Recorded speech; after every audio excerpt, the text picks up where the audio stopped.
Hello, welcome back to the Delicia Rampal podcast, and I am Delicia. Today, we have a very compelling story that dives into the responsibility of caring for a parent who made poor financial decisions. Now, if you've ever felt the weight of family obligations, this video might just offer some valuable insights for you. But before I get into the story, could you please like, subscribe, and hit the notification bell so that you never miss any episode that I'll be posting in the future? With that being said, let's get into it. My mother was retrenched in 2022 and she spent the whole of 2023 blowing her money.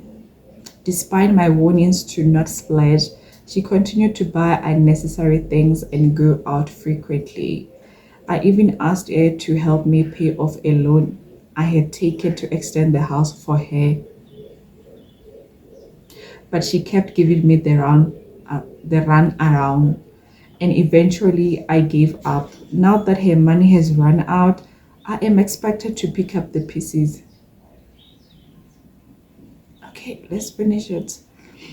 My mother didn't pay off the house or any debt she had. She is now stressed and expects me to handle the consequences. I suggested selling the house in the suburbs and moving back home, but she refuses to listen. She's in her 60s and I'm a only daughter. I blame my dad for spoiling her. Why should I be left with the stress of cleaning up after her? She made her choices, so she should face the consequences. Am I being too hard on my mom? Not at all. Not at all. And I'm getting some of vibes here that the mother is just somehow playing some emotional and mental game. And where's the father? As much as she's mentioning that she's blaming her father for this, for spoiling her mother. No, man, like, no, this is a definite no. Like, she asked a very valid, relevant, good question when she said, how is she expected to clean after this mess? Like, honestly speaking, like, her mom is an emotional vampire because she warned her of her spending habits, but guess what she did? She went on. She continued spending how anyhow she wanted. Secondly, which is very sad, she asked her to help her pay off her debts, and she didn't want to. The very same debt that benefited her in some way, which is to renovate, extending the house. And she still said no to that. And today she comes back with a nerve to say that she wants help. Huh? Where do you all get this kind of parents? Like, where do these kind of parents come from? Mother from hell? Master mother. Like, hell to the no, this cannot be. And it's going to be very hard for her to help because the help that they want from her is the help that they want personally, not the help that they need and that can work for everyone. Because she had already made some suggestion that why don't they let go of their house on and I'm looking for this word but I can't get it. But anyway, why don't they let go of their house in the suburb, or rather in an area where the cost of living is too high compared to their house on the other area? But it's still a no. I think her mom wants to live a certain standard of life that she still cannot afford at this point, and she wants to still continue living it through other people, and in this case through her daughter. Like, she expects her to support, to sustain, finance her lifestyle or her standard of living, which is very, very daunting and not fair on the daughter at all. It's not fair at all and not wise at all. And even if she wanted to help her with this, how is it going to work really?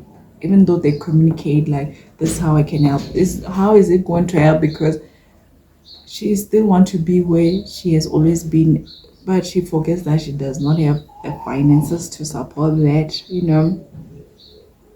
Secondly,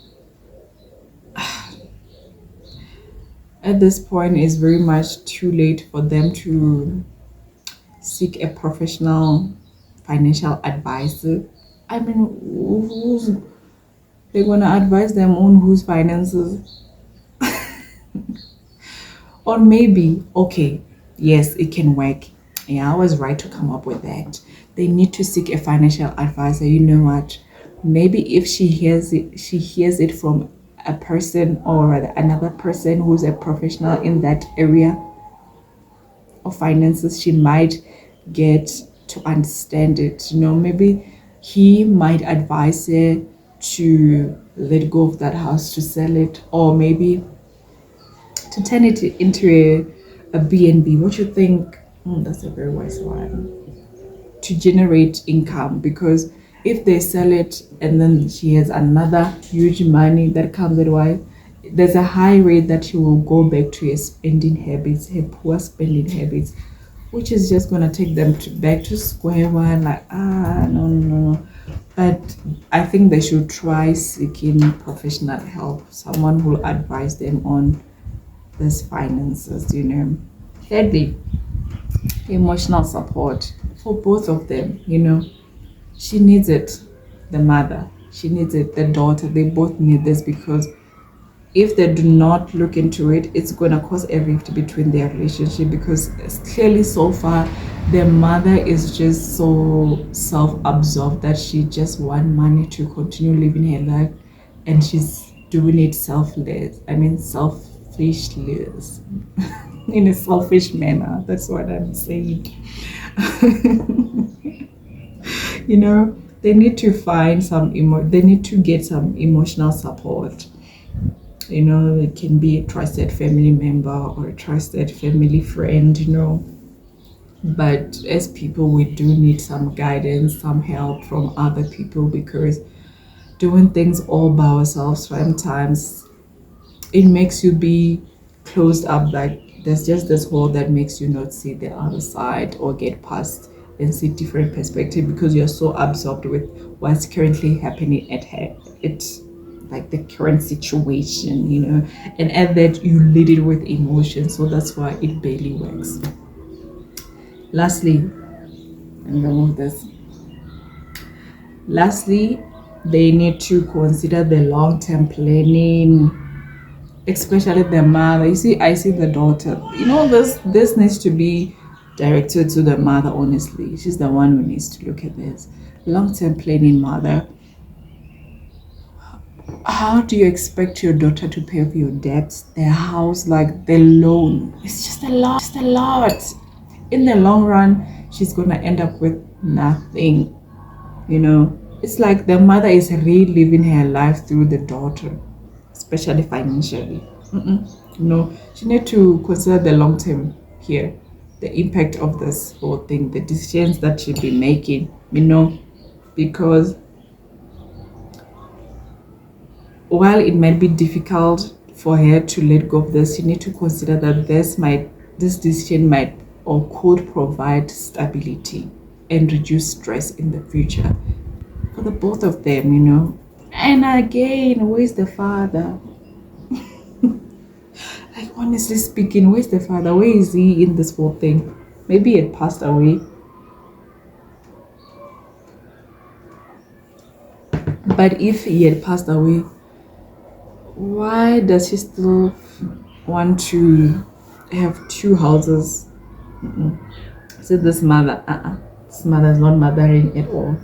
But anyway, this story is just a very powerful reminder of the complexities of family obligations and the importance of setting boundaries. Honestly speaking, set boundaries, because people will just walk all over you like nothing, like they do not care.